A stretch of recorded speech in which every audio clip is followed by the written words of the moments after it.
అండి. ఇవాల్టి మన స్పెషల్ ఈజీగా ఉండాలి, చాలా టేస్టీగా ఉండాలి ప్లస్ చాలా హెల్తీగా ఉండాలి. లంచ్ బాక్స్ ఓపెన్ చేయగానే ఆవురావురమని కూడా తినేయాలి. ఇవన్నీ చేయాలంటే నా ఛానల్ కొంచెం సబ్స్క్రైబ్ చేసుకోండి. ఈజీ లంచ్ బాక్స్ రెసిపీ అండి, అస్సలు మిస్ కాకండి. చాలా సింపుల్గా చేసేసుకోవచ్చు అనమాట.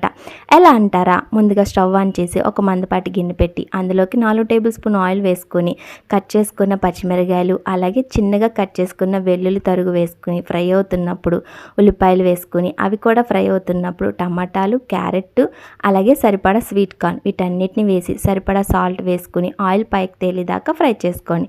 తర్వాత ఇందులోకి మనం వార్చి పక్కన పెట్టుకున్న రైస్ని వేసేసి సరిపడా పెప్పర్ పౌడర్ వేసుకోవాలన్నమాట. నేనైతే వైట్ వేసాను, బ్లాక్ అయినా వేసుకోవచ్చు. 1 టేబుల్ స్పూన్ సోయా సాస్, అంతేనండి. వీటన్నిటిని బాగా కలిపేసి దింపే ముందు కొంచెం కరివేపాకు వేసుకోండి. చాలా టేస్టీ అయిన స్వీట్ కార్న్ రైస్ రెడీ.